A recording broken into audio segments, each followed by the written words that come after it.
Hello guys, welcome here to my YouTube channel Earth and History। रहोट्स के अंदर एक बच्चा रहा करता था। एक दिन उसे कुछ लोगों ने किडनैप कर लिया। वो थे समुद्री डाकू और डाकुओं ने कहा अगर तुम्हें आज़ादी चाहिए तो तुम्हें 20 टैलेंट तवान अदा करने पड़ेंगे। वो नौजवान हंसा और बोला ये मेरी कीमत नहीं है, मेरी कीमत 50 टैलेंट तवान है। और उसने उन्हें 50 टैलेंट तवान कीमत दी और आज़ादी भी पाई। लेकिन उसने उन्हें धमकी दी कि मैं तुम्हें मार दूंगा, और इतिहास जानता है उसने मारा भी। वो था जूलियस सीज़र।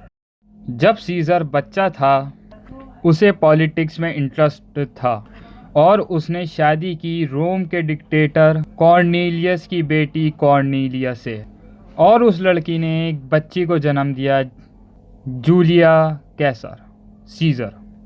लेकिन कैसर अनलकी था। उसका ससुर एक जंग में मारा गया और एक नए बादशाह ने रोम की गद्दी संभाल ली जिसका नाम था लॉविश। लॉविश कॉर्नेलियस की फैमिली का खुला दुश्मन था। लॉविश ने कैसर को बुलाया और कहा तुम्हें अपनी बीवी कॉर्नेलिया को तलाक दे देनी चाहिए। लेकिन कैसर ने अपनी बीवी को तलाक नहीं दी और रोम से भागकर इज़मिर शहर में रहने लगा। 1 या 2 साल के अंदर कैसर अपने ताकतवर दोस्तों के साथ रोम आया और लॉविश से सुलह कर लिया। लेकिन लॉविश की मौत हो चुकी थी। दोबारा एक नए राजा ने गद्दी संभाल ली थी जिसका नाम था पॉम्पी।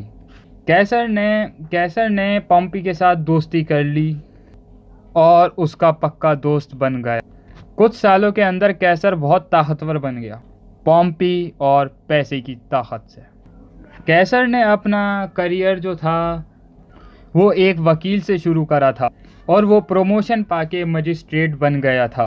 और उसने कुछ गेम भी खेला यानी सर्कस करवाया जिससे वो आवाम में मकबूल हो गया। लेकिन वो भारी कर्जे में डूबता चला गया।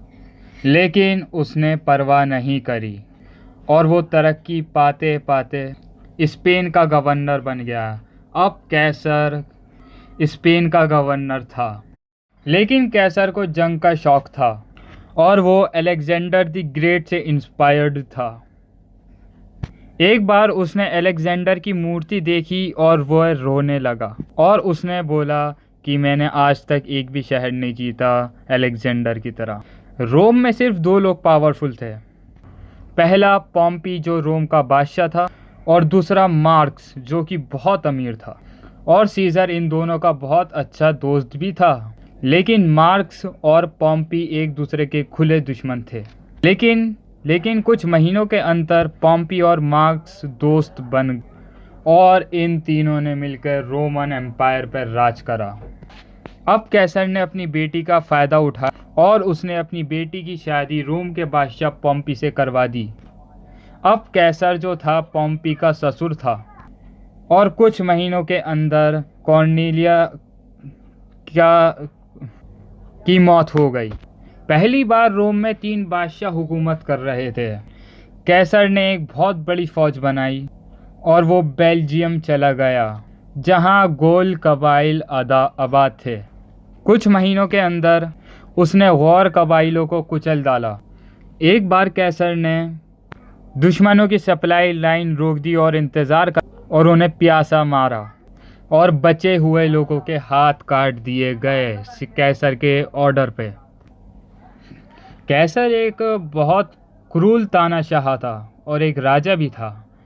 उसकी एक फ़िलॉसफी बहुत मशहूर है। जब कैसर गोरों को जब मार रहा था तो जब गौर ट्राइब्स के 10,000 लोग मारे गए थे। कैसर ने 2 बार ब्रिटेन पे भी हमला करा लेकिन वो ब्रिटेन फतह नहीं कर पाया और उसने गोल्ड ट्राइब्स की सारी ज़मीन यानी बेल्जियम की सारी ज़मीन फतह भी कर ली। कैसर के पास 60,000 की रोमन फ़ौज थी और उसके मुकाबले में गौर ट्राइब्स के पास 80,000 की फ़ौज से लेकर 1 लाख तक की फ़ौज थी।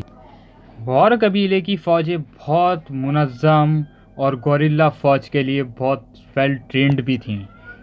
इन्हें गोरिल्ला वॉर में कोई भी नहीं हरा सकता था। लेकिन जब घेरे में आने के बाद गौर कबीले की फौजों को लड़ना नहीं आता था, वो बिल्कुल बेबस हो जाते थे। इसी वजह से रोमन्स ने उन्हें घेरे में लेकर उनको बर्बाद कर दिया, उनका कत्लेआम कर दिया। 80,000 की फौज मारी जा चुकी थी, वो भी सिर्फ 60,000 की रोमन फौज से, जिसकी क़यादत कैसर कर रहा था। एक बार अलीशा के किले में 2 दीवारें बनवाई कैसर ने, और उसी के अंदर स्टे करा, और उसकी फौज भी किले की 2 दीवारों के पीछे थी। लेकिन उसके मुकाबले में गौर कबीले के पास सिर्फ 30 दिन का खाना बचा था। इसी वजह से उन्होंने सरेंडर कर दिया और रोमन एम्पायर यानी कैसर की जीत हो गई थी। कैसर ने अलीशा किले में 20 दिन तक जश्न मनाया, जो कि गौर कबीले में से सामान जो लूटा गया था उन पैसों से मनाया गया था। उन पैसों से उसने किराए के दलाल खरीदे, जो कि रोम में उसका नाम बढ़ाते थे, यानी उसकी तारीफ़ें करते थे। आवाज़ आगे पीछे होने की वजह से हम आपसे माफ़ी मांगते हैं। अगली वीडियो में यानी नेक्स्ट पार्ट में, इसका जो आखिरी पार्ट होगा उसमें इस बात का ध्यान रखा जाएगा।